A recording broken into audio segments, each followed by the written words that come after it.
ನೀವು ಸಿಂಹರಾಶಿಯವರೇ, ಹಾಗಾದರೆ ಈ ಒಂದು ಮಾತು ನಿಮ್ಮ ಇಡೀ ಜೀವನವನ್ನು ಬದಲಾಯಿಸುವ ಅದ್ಭುತ ಶಕ್ತಿಯನ್ನು ಹೊಂದಿದೆ.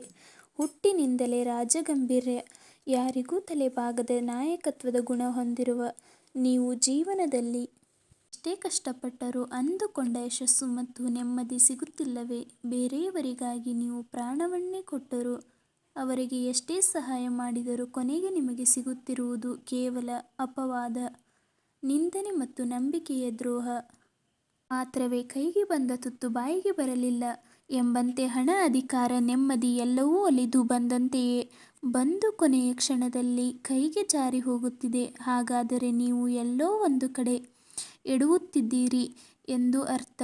ನಿಮ್ಮ ಜನ್ಮ ರಾಶಿಯ ಅತಿದೊಡ್ಡ ರಹಸ್ಯವನ್ನು ನೀವು ಇನ್ನೂ ಸಂಪೂರ್ಣವಾಗಿ ಅರ್ಥ ಮಾಡಿಕೊಂಡಿಲ್ಲ. ನಿಮ್ಮ ಇಡೀ ಜೀವನವನ್ನು ಬೆಳಗುವ, ನಿಮ್ಮ ಪ್ರತಿಯೊಂದು ಕಷ್ಟವನ್ನು ಬೇರು ಸಹಿತ ಕಿತ್ತು ಹಾಕುವ ಆ ಒಂದು ಅದ್ಭುತ ದೈವಿ ಶಕ್ತಿಯ ಬಗ್ಗೆ ನೀವು ಇಂದು ತಿಳಿಯಲೇಬೇಕು. ಜೀವನ ಪೂರ್ತಿ ಸಿಂಹ ರಾಶಿಯವರು ಕಡ್ಡಾಯವಾಗಿ ಪೂಜಿಸಬೇಕಾದ ಆ ಪ್ರತ್ಯಕ್ಷ ದೇವರು ಯಾರು ಗೊತ್ತಾ?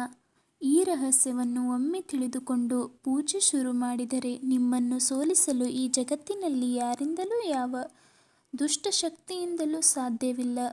ನಿಮ್ಮ ಅದೃಷ್ಟದ ಬಾಗಿಲು ಹಿಂದೆ ತೆರೆಯಲಿದೆ. ನಿಮ್ಮೆಲ್ಲ ಕಷ್ಟಗಳಿಗೆ ಕೊನೆಯಾಗುವ ಸಮಯ ಹತ್ತಿರ ಬಂದಿದೆ. ವಿಡಿಯೋವನ್ನು ಎಲ್ಲಿಯೂ ನಿಲ್ಲಿಸದೆ ಅತ್ಯಂತ ಶ್ರದ್ಧೆಯಿಂದ ಕೊನೆಯವರೆಗೂ ಆಲಿಸಿ, ಏಕೆಂದರೆ ನಿಮ್ಮ ಜೀವನದ ಅತಿ ದೊಡ್ಡ ತಿರುವು ಇಲ್ಲೇ ಅಡಗಿದೆ. ಸಿಂಹ ರಾಶಿಯು ನವಗ್ರಹಗಳ ರಾಜನಾದ ಸೂರ್ಯನ ಸ್ವಂತ ರಾಶಿಯಾಗಿದೆ. ಸೂರ್ಯ ಹೇಗೆ ಇಡೀ ಜಗತ್ತಿನ ಬೆಳಕನ್ನು ನೀಡುತ್ತಾನೋ, ಅದೇ ರೀತಿ ಸಿಂಹರಾಶಿಯವರು ತಮ್ಮ ಸುತ್ತಮುತ್ತಲಿನ ಜನರಿಗೆ ಆಸರೆಯಾಗಿ ನಿಲ್ಲುತ್ತಾರೆ. ನಿಮ್ಮದು ಬೆಂಕಿಯ ತತ್ವ. ಅನ್ಯಾಯವನ್ನು ಕಂಡರೆ ಸಿಡಿದೇಳುವ ಗುಣ ನಿಮ್ಮದು. ನೇರ ನುಡಿ, ನಿಷ್ಠುರ ಮಾತುಗಳಿಂದಾಗಿಯೇ ನಿಮ್ಮ ಬಹಳಷ್ಟು ಜನರಿಗೆ ಶತ್ರುಗಳಾಗುತ್ತೀರಿ. ನಿಮ್ಮ ಮನಸ್ಸಿನಲ್ಲಿ ಯಾವುದೇ ಕಲ್ಮಶವಿರುವುದಿಲ್ಲ.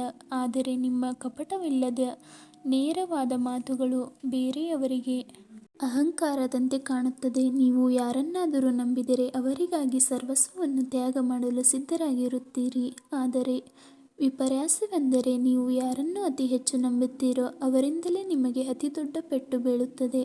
ನಿಮ್ಮ ಬೆನ್ನಿಗೆ ಚೂರಿ ಹಾಕುವವರು ನಿಮ್ಮ ಶತ್ರುಗಳಲ್ಲ, ಬದಲಾಗಿ ನಿಮ್ಮ ಜೊತೆಯಲ್ಲೇ ಇದ್ದು ನಿಮ್ಮ ಸಹಾಯ ಪಡೆದವರೇ ಆಗಿರುತ್ತಾರೆ.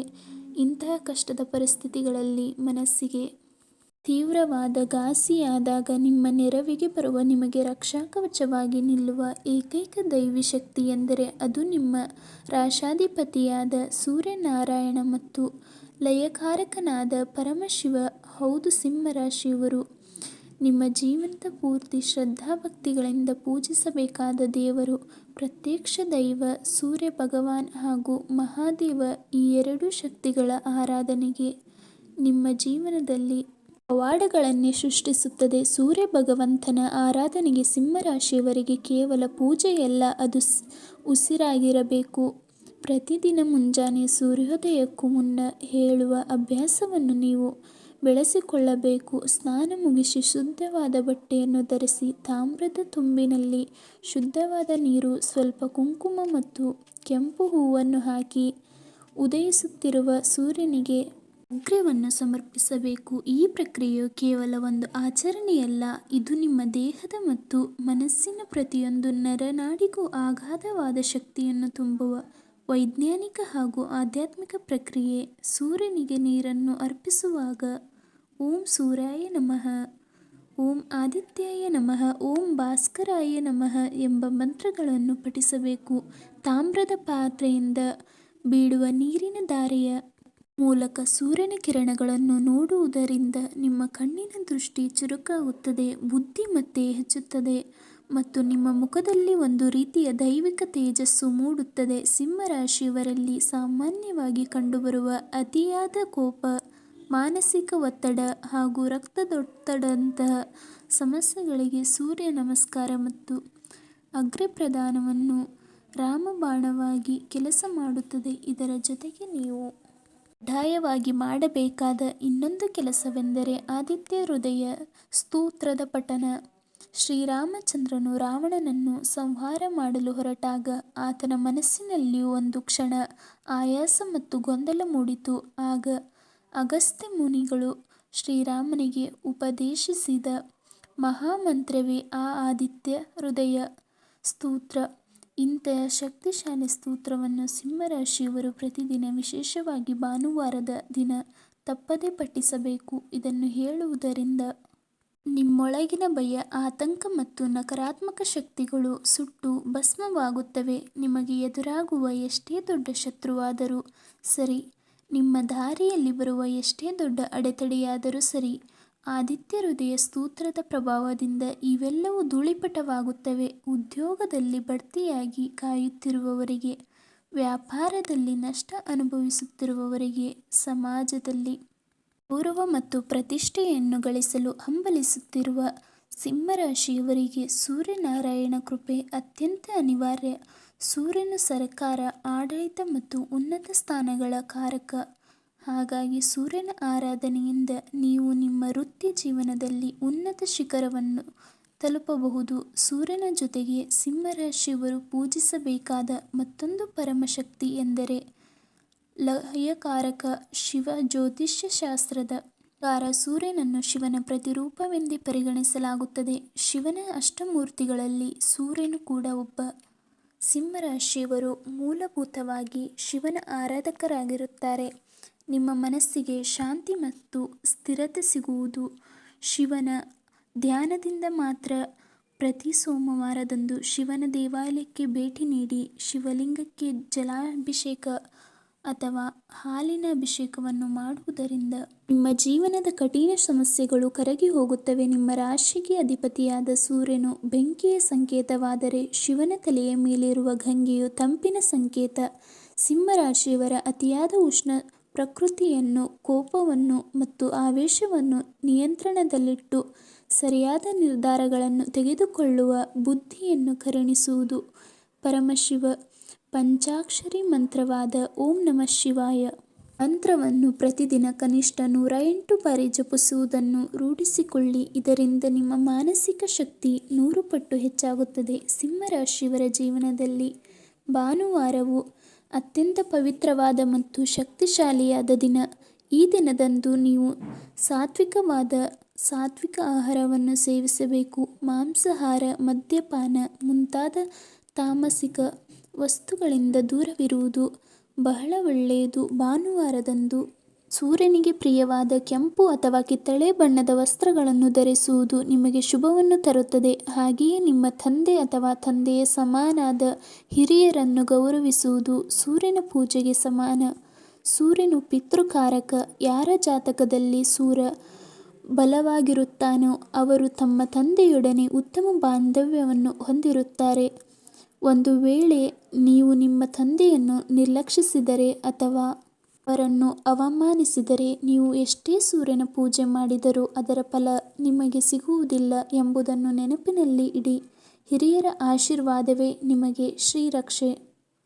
ಬಡವರಿಗೆ, ನಿರ್ಗತಿಕರಿಗೆ ಗೋಧಿ, ಬೆಲ್ಲ ಮತ್ತು ತಾಮ್ರದ ವಸ್ತುಗಳನ್ನು ದಾನ ಮಾಡುವುದರಿಂದ ಸೂರ್ಯದೇವನ ಕೃಪಾ ಕಟಾಕ್ಷ ನಿಮ್ಮ ಮೇಲೆ ಸದಾ ಇರುತ್ತದೆ. ಸಿಂಹರಾಶಿಯವರು ತಮ್ಮ ಜೀವನದಲ್ಲಿ ಎದುರಿಸುವ ಮತ್ತೊಂದು ದೊಡ್ಡ ಸಮಸ್ಯೆ ಎಂದರೆ ಸಾಲದ ಬಾಧೆ ಮತ್ತು ಆರ್ಥಿಕ ಮುಗ್ಗಟ್ಟು.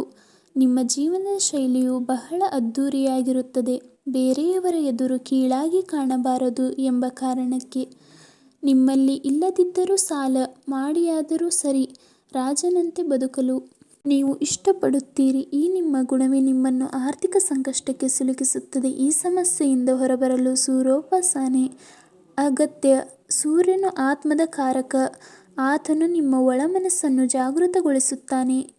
ನಿಮಗೆ ಯಾವುದು ಸರಿ, ಯಾವುದು ತಪ್ಪು ಎಂಬ ವಿವೇಚನೆಯನ್ನು ನೀಡುತ್ತಾನೆ. ಪ್ರತಿದಿನ ಸೂರ್ಯನಿಗೆ ನಮಸ್ಕರಿಸುವಾಗ ನಿಮ್ಮಲ್ಲಿರುವ ಅಹಂಕಾರವನ್ನು ಬಿಟ್ಟು ವಿನಮ್ರತೆಯಿಂದ ಬೇಡಿಕೊಳ್ಳಿ. ಹೇ ಸೂರ್ಯ ಭಗವಂತನೇ, ನನ್ನ ಅಜ್ಞಾನವನ್ನು ದೂರ ಮಾಡು, ನನ್ನಲ್ಲಿರುವ ಕತ್ತಲೆಯನ್ನು ಓಡಿಸಿ ಜ್ಞಾನದ ಬೆಳಕನ್ನು ನೀಡು ಎಂದು ಪ್ರಾರ್ಥಿಸಿ. ಹೀಗೆ ಮಾಡುವುದರಿಂದ ನಿಮ್ಮ ಆರ್ಥಿಕ ಪರಿಸ್ಥಿತಿ ನಿಧಾನವಾಗಿ ಸುಧಾರಿಸುತ್ತದೆ. ಹಣಕಾಸಿನ ವಿಚಾರದಲ್ಲಿ ನೀವು ತೆಗೆದುಕೊಳ್ಳುವ ನಿರ್ಧಾರಗಳು ಸರಿಯಾದ ದಾರಿಯಲ್ಲಿ ಸಾಗುತ್ತವೆ. ನಿಮ್ಮ ದಾಂಪತ್ಯ ಜೀವನ ಅಥವಾ ಪ್ರೇಮ ಜೀವನದಲ್ಲಿಯೂ ಕೂಡ ಸೂರ್ಯ ಮತ್ತು ಶಿವನ ಆರಾಧನೆ ಅದ್ಭುತವಾದ ಬದಲಾವಣೆಗಳನ್ನು ತರುತ್ತದೆ.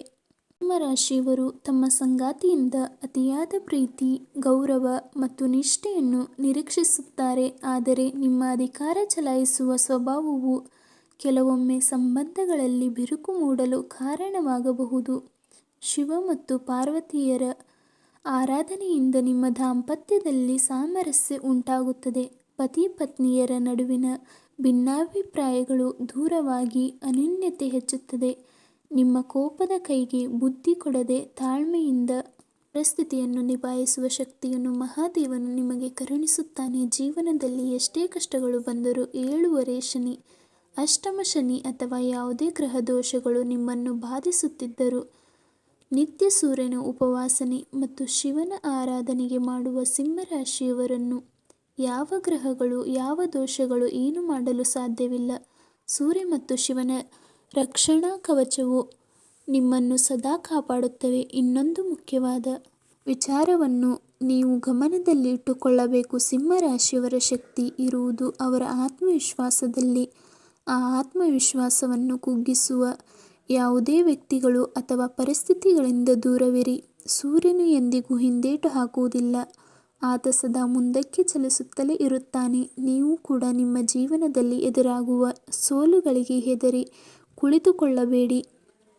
ಒಮ್ಮೆ ಬಿದ್ದು ಹೋದರೆ ಮತ್ತೆ ಫೀನಿಕ್ಸ್ ಪಕ್ಷಿಯಂತೆ ಎದ್ದು ಬರುವ ಶಕ್ತಿ ನಿಮ್ಮಲ್ಲಿದೆ. ಆ ಶಕ್ತಿಯನ್ನು ಬಡಿದೆಬ್ಬಿಸುವ ಕೆಲಸವನ್ನು ಸೂರ್ಯನ ಪ್ರಾರ್ಥನೆ ಮಾಡುತ್ತದೆ. ನೀವು ಪೂಜಾ ಕೋಣೆಯಲ್ಲಿ ಒಂದು ಸೂರ್ಯನ ಯಂತ್ರವನ್ನು ಅಥವಾ ಸೂರ್ಯನ ವಿಗ್ರಹವನ್ನು ಇಟ್ಟು ಪ್ರತಿದಿನ ಅದಕ್ಕೆ ಕೆಂಪು ಗಂಧ ಅಥವಾ ಕುಂಕುಮವನ್ನು ಹಚ್ಚಿ ಪೂಜಿಸುವುದು ಅತ್ಯಂತ ಶುಭದಾಯಕ. ಮನೆಯಿಂದ ಹೊರಡುವಾಗ ಹಣೆಗೆ ಸ್ವಲ್ಪ ಕೆಂಪು ಕುಂಕುಮ ಅಥವಾ ರಕ್ತ ಚಂದನವನ್ನು ಇಟ್ಟುಕೊಂಡು ಹೋದರೆ ನೀವು ಕೈ ಹಾಕಿದ ಪ್ರತಿಯೊಂದು ಕೆಲಸದಲ್ಲೂ ಜಯಶೀಲರಾಗುತ್ತೀರಿ. ನಿಮ್ಮ ಜೀವನದಲ್ಲಿ ಇಂದಿನಿಂದಲೇ ಈ ನಿಯಮಗಳನ್ನು ಅಳವಡಿಸಿಕೊಳ್ಳಲು ಪ್ರಾರಂಭಿಸಿ. ನಿಮ್ಮ ಮನಸ್ಸಿನಲ್ಲಿ ಯಾವುದೇ ಗೊಂದಲಗಳಿರಬಾರದು. ದೃಢವಾದ ನಂಬಿಕೆ ಮತ್ತು ಅಚಲವಾದ ಭಕ್ತಿಯಿಂದ ಸೂರ್ಯ ಭಗವಾನ್ ಮತ್ತು ಮಹಾದೇವನನ್ನು ಶರಣಾಗಿ ನಾಳೆಯಿಂದ ಮುಂಜಾನೆ ಬೇಗ ಎದ್ದು ಸೂರ್ಯ ದರ್ಶನ ಮಾಡಿ ಆತನಿಗೆ ಜಲವನ್ನು ಅರ್ಪಿಸಿ ನಿಮ್ಮ ದಿನವನ್ನು ಪ್ರಾರಂಭಿಸಿ ನೋಡಿ. ಕೇವಲ ಒಂದು ಮಂಡಲ ಅಂದರೆ 48 ದಿನಗಳ ಕಾಲ ಈ ಆಚರಣೆಯನ್ನು ನಿಷ್ಠೆಯಿಂದ ಮಾಡಿ. ನಿಮ್ಮ ಜೀವನದಲ್ಲಿ ಆಗುವ ಪವಾಡಗಳನ್ನು ನೀವೇ ಕಣ್ಣಾರೆ ಕಾಣುವಿರಿ. ನಿಮ್ಮ ಮುಖದಲ್ಲಿ ತೇಜಸ್ಸು ಹೆಚ್ಚುತ್ತದೆ. ನಿಮ್ಮ ಮಾತಿಗೊಂದು ಬೆಲೆ ಬರುತ್ತದೆ. ನಿಮ್ಮನ್ನು ಬಿಟ್ಟು ಹೋದವರು ನಿಮ್ಮನ್ನು ಹುಡುಕಿಕೊಂಡು ಬರುತ್ತಾರೆ. ನಿಮ್ಮ ಶತ್ರುಗಳು ನಿಮ್ಮ ಕಾಲಬುಡಕ್ಕೆ ಬಂದು ನಿಲ್ಲುತ್ತಾರೆ. ಸಮಾಜದಲ್ಲಿ ನಿಮಗೆ ಸಿಗಬೇಕಾದ ಗೌರವ, ಉನ್ನತ ಸ್ಥಾನಮಾನ, ಸಂಪತ್ತು ಮತ್ತು ನೆಮ್ಮದಿ ಎಲ್ಲವೂ ಬರುತ್ತದೆ. ಸಿಂಹರಾಶಿಯವರ ನಿಜವಾದ ಶಕ್ತಿ ಏನು ಎಂಬುದು ಇಡೀ ಜಗತ್ತಿಗೆ ತಿಳಿಯುತ್ತದೆ.